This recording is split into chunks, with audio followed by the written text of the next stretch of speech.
In this analysis video, we're going to take a look at the swing of Louis Oosthuizen.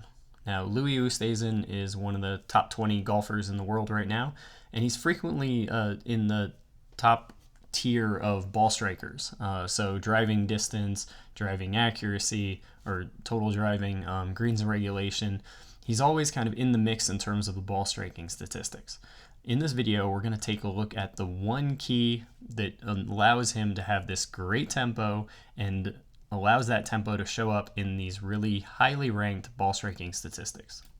Louis embodies the idea of let your body swing the club. So I'm going to show you two ways that he shows that he powers the swing with his body and that his arms are fairly relaxed and somewhat secondary in terms of creating speed to what his body's doing. So the first major key would be looking at this movement in transition and looking at the spacing between his lead arm and his chest. Golfers who tend to power their swing with the body will tend to retain that connection longer and longer into the downswing. So you'll see that while the arm is dropping down, it doesn't come flying off his upper body until very late in the swing. We can compare that to a more arm-driven swing where we can see that the arm is starting to get off of the body through this phase here, and then that results in having less body rotation at impact. Now getting back to Louis, we can see that as we scrub through his swing, while he has a tiny bit of lower body early extension, he keeps his upper body or his thorax in relatively the same space and does a great job of using his body kind of as a complete unit to power the swing. From the face-on view, you can see a very good sequencing of that lower body transmitting that energy into his core and then using his arms last during the release. So he has very good sequencing, which is part of what shows up to the commentators as having beautiful tempo.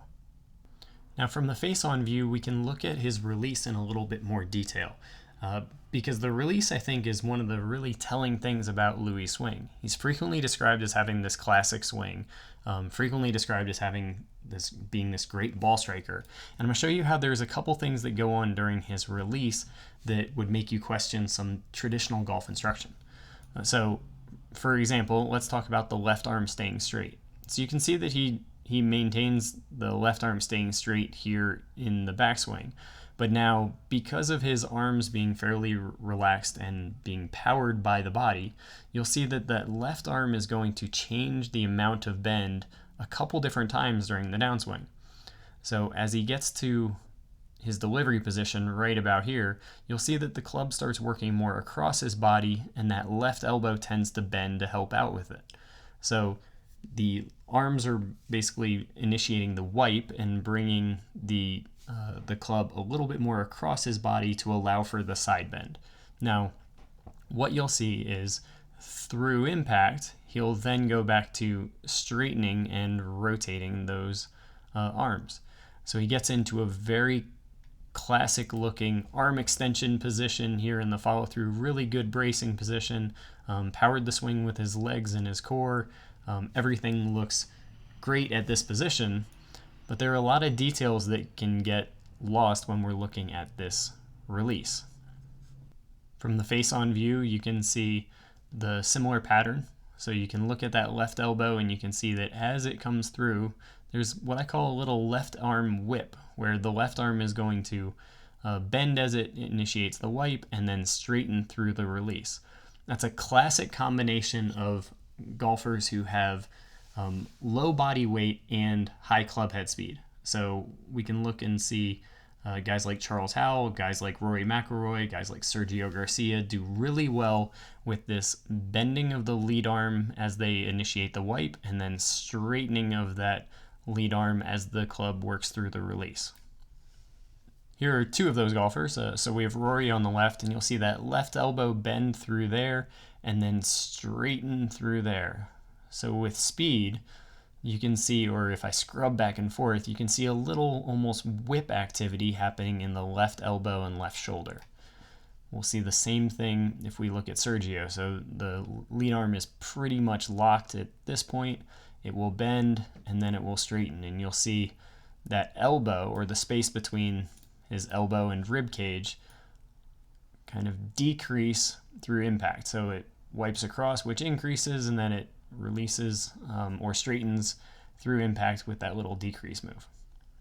It is very hard to do that movement with any amount of arm tension. If all the muscles in the forearm and shoulders are very tense in an effort to hold the club face in a certain orientation, you're going to have a lot of trouble having some of these fluid movements that add speed and help control the low point. So one of the other little oddities of looking at his release that would be hard to do with arm tension is you'll see that his hands actually change on the grip during the swing. So on the right, you have this same video clip at setup as we have here at impact. So if we look at the amount of flexion in that lead wrist and where the V on his right hand is pointing, you can see the V on the right hand is pointing in a similar orientation, kind of straight up towards the sky. But you'll see that he has a much greater amount of flexion in the left hand at impact over here than he did at setup here. We'll be able to see some of this movement a little bit easier from the down the line view. So from the down the line view, you'll see as he goes through impact, you can see that right hand coming off the club, similar to a VJ or similar to a Fred Couples or Phil Mickelson type movement. So what we've seen now is that Louis, who has this classic golf swing, bends and flexes his left elbow, and his hands move on the club compared to where they were at setup. So if you're trying to have, say, constant grip pressure and hold your hands exactly the same way, that may require too much grip pressure to swing the club in an athletic way, similar to Louis. And if you're trying to keep that left elbow perfectly straight, it's going to be very difficult for you to have the amount of side bend and the amount of arm extension on the way through in order to have a release similar to Louis. So one last point about the release, and similar to a Jordan Spieth, where the left arm appears to be bending through impact, what I want you to see is that it's not so much that the arm is bending, because most of the movement is happening in forearm rotation. What you'll see is that the arm is bent, and he's having that bent elbow act as his stable platform to rotate around. This will be easiest to see from the behind view. So from the behind view, if that lead elbow was really bending significantly, what we would typically see is that elbow would start working around his body. But what you'll see is from as the elbow starts to appear until it reaches that follow-through position, you'll see that the elbow actually rotates and comes off of his body towards the target. So if he was bending the arm, you would either see the hands getting closer to the shoulder or the elbow working around his side. What you'll see instead is that the arm is in a bent position, but he keeps it in that bent position as his forearms rotate.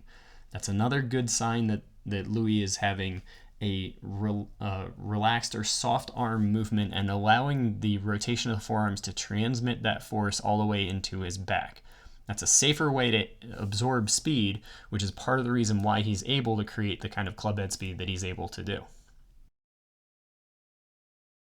So if you want to have a classic swing like Louis, first thing I would do is I would recommend trying or experimenting with having your body power the swing and having very relaxed arms.